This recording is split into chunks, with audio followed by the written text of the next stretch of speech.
37.6. I want you to keep that number in your mind as I go throughout this video because it's going to become relevant later in this video. Now, typically when I make content for these courses, I try to keep the content as short and to the point as possible. I try to avoid doing a whole lot of storytelling simply because I tell a lot of stories on my channel, and I feel like if you're going to pay for advice, you should receive the advice. But something that I've come to realize over time is that sometimes you're not missing information. Sometimes you're simply perceiving the information in front of you in the wrong way.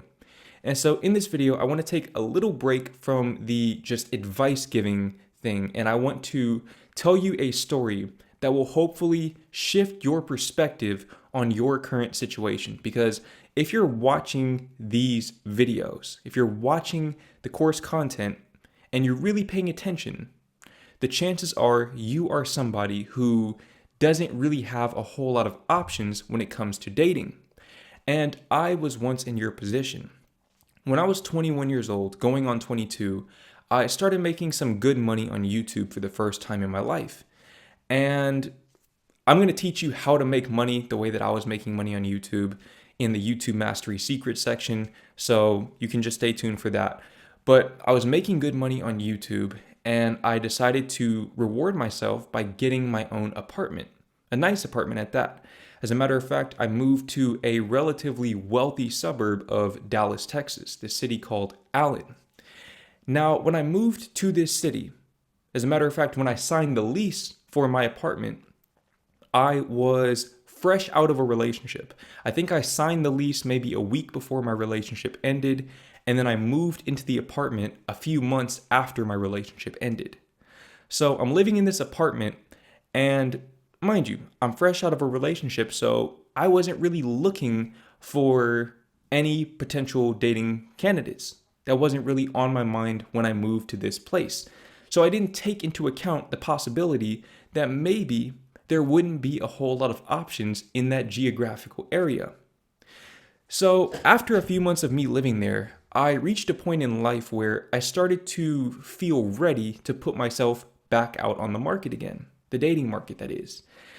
And what I quickly realized upon setting this intention was that there weren't really any options for me. Now, how were there not any options? If you look up the city of Allen, Texas, you'll see that it has a population of 100,000 plus people.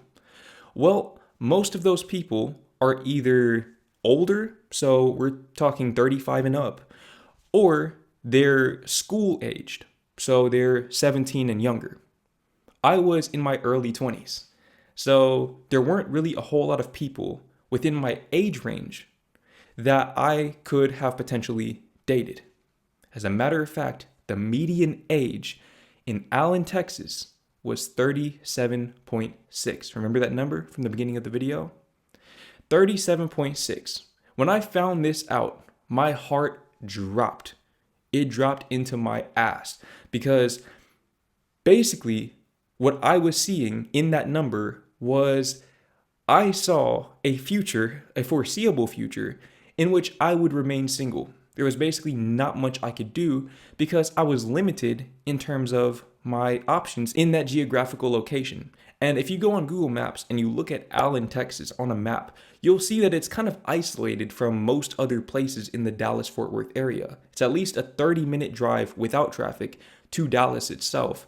And to get to any other city with a whole lot of women in my age range, it would have taken at least 20 or 30 minutes, again, with no traffic. So basically, I was shit out of luck. And I was really, really bitter about it.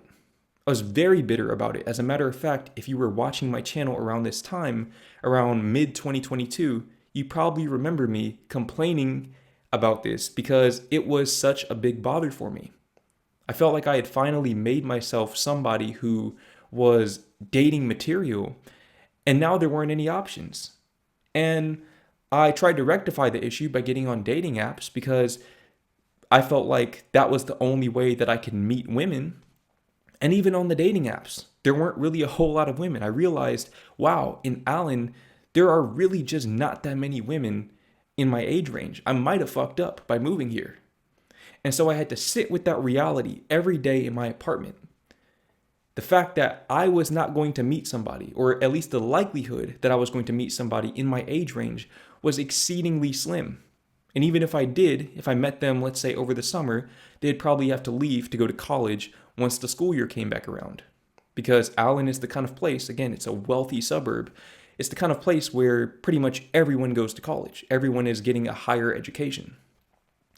So, again, I was shit out of luck, and I was extremely salty and resentful about this. Until a few months later. What happened a few months later that made me change my perception of that 37.6?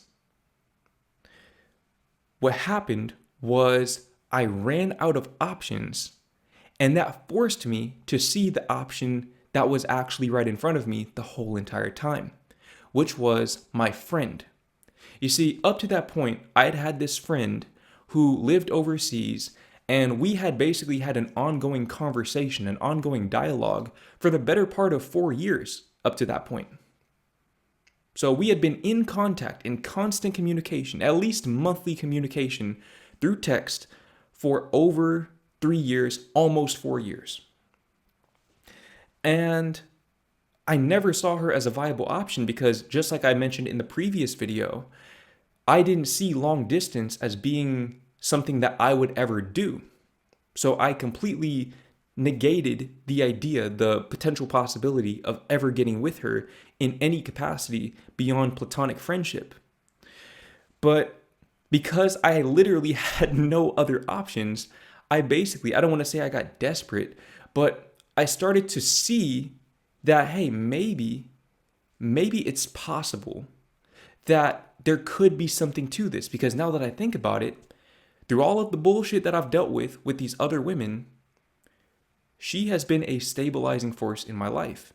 As a matter of fact, all of the difficult seasons of my life, she has been there for me. She has been my emotional support. She's been somebody that I could rely upon to not just seek advice, but to seek comfort. She was a safe space. And I started thinking to myself, none of these women that I'm seeing on Tinder, on Hinge, on Bumble, none of them have really given me that same kind of energy. In fact, most of them struggle to even carry on a conversation, much less for years at a time. So I started to lean further into this friendship. I started to hit her up more frequently.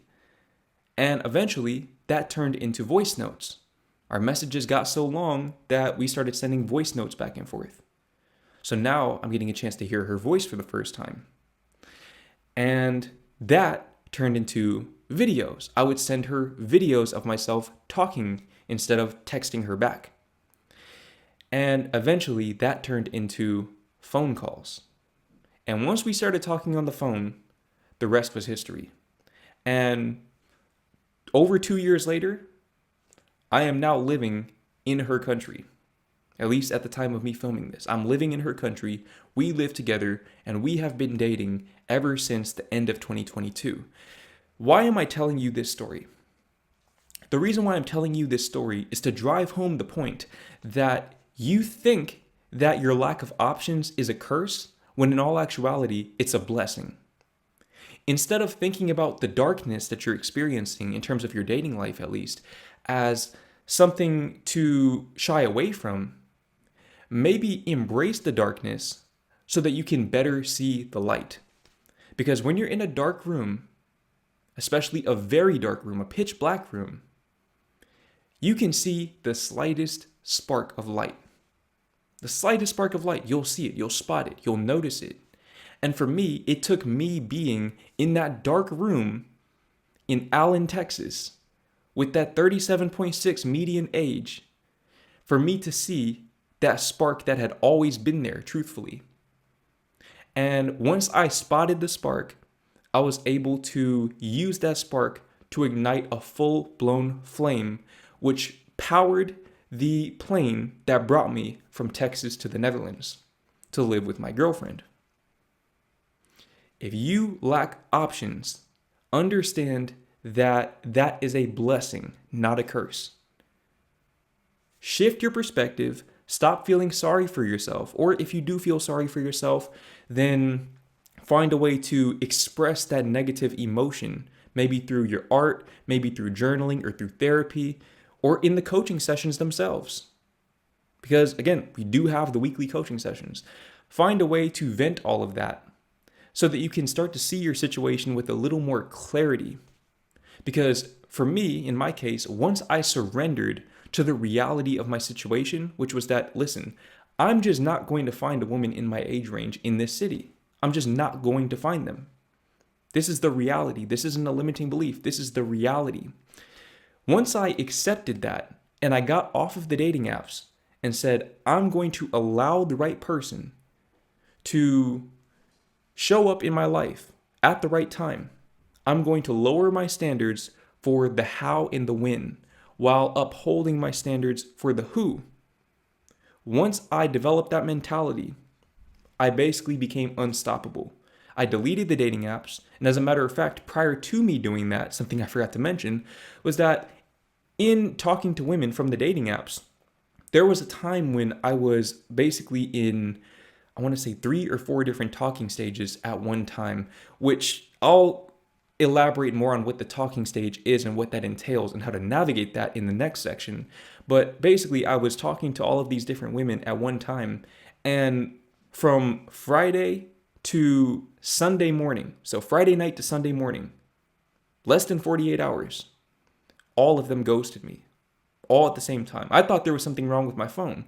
I was like, damn, my phone's not receiving messages anymore. No, they just didn't want to talk to me anymore. And it took that happening to me to realize that I was blocking my blessings. I knew when that happened that there has to be something better. There's no way that I literally just got ghosted by 4 women at a time. Right? You think that you're going through it. I have been through it. I've been ghosted more times than you'll ever know. So I know all about that. But instead of feeling sorry for myself like I would have and like I did when I was younger, I used it as a means of seeing my situation with more clarity. I took it as a sign to fall back and observe my situation from a bird's eye view. I don't have any options right now. So maybe I need to just focus on myself. And once I started to do that, the option that had the potential to evolve into my desired relationship situation presented itself in divine timing. And when it presented itself, I jumped on it, and it has paid dividends every day since then. So that was just one out of 191 exclusive videos in my coaching program. If you want to unlock the rest of those videos and attend weekly coaching sessions with yours truly, then be sure to click the link in the description so that you can get your dream body, get your dream girlfriend, and make freedom your lifestyle.